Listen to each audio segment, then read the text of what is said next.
Good morning. Rara, rara, mi ò lè ṣubú. Good morning. Uh, this morning, I will talk to you about prophecy. You know, I've had it many times. People boast about prophecy. They will tell you, I have a prophecy upon my head. And so therefore, no matter what I do today, the prophecy is on my head. You see some people, they drink heavily, drink to stupor, spend all their daily wages on drinking, womanizing, and when you go to them and say, sir, what you are doing is not nice. Why are you drinking? Why are you living riotously? Why are you living your life like this, like there's no tomorrow? They will tell you, sir, no problem. Let me drink. There's a prophecy on my head. I will end up being a prophet of God. I will end up being a pastor. I will end up being this. How sure are you with this bottle? Say it's a prophecy. The destiny cannot be changed. Prophecy cannot be thwarted. This is my prophecy. When I was born, I saw one white man in white regalia. He told my mother that this person will be a prophet. Don't you see why I don't barb my ear? So no matter what I do, prophecy is prophecy. I will be what I want to be. The prophecy is on my head. No matter the potency of your prophecy, foolishness can take it away from your head. I repeat, no matter the potency of the prophetic or of the prophecy of God in your life, your foolishness can make that prophecy unfulfilled. You know, let me tell you what the devil does. When the devil sees prophecy on a man's life, he does his best to attack that prophecy to make sure that that which the Lord said does not come to pass. One major assignment of the devil is to find out at the beginning of each day what the Lord has said about your life. That's why in the book of Job, he said, have you woken up? Have you commanded the day? The devil finds out what the Lord is saying about your life each day. And he does everything to make sure that what will eventually happen will not look like what God has said.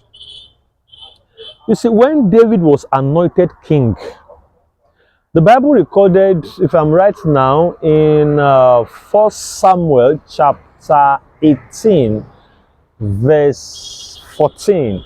1 Samuel 18:14. I should be right. It said, and David behaved himself wisely.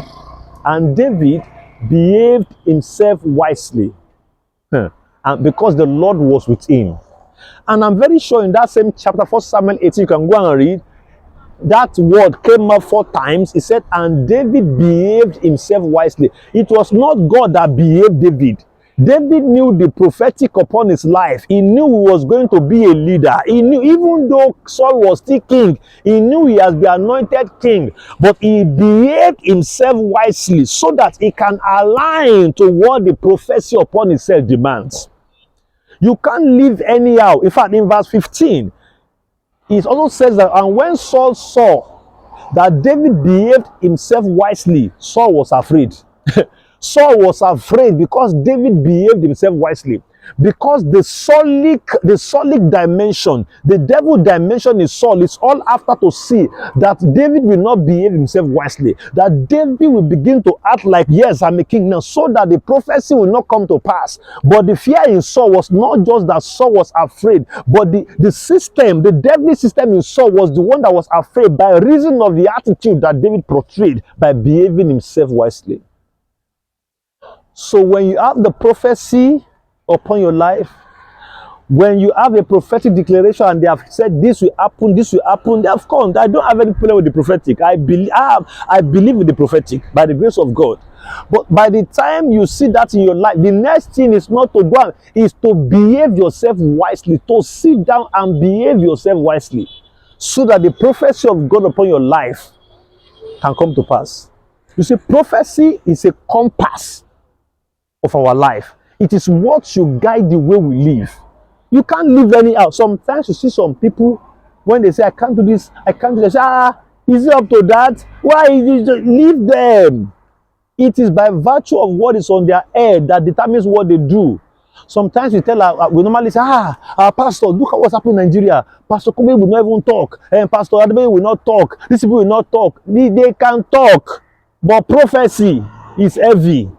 The prophecy of God upon your life is a way of making sure that you are caged up to the extent that you must behave yourself wisely so that the prophetic and the prophecy in your life will not be dissolved.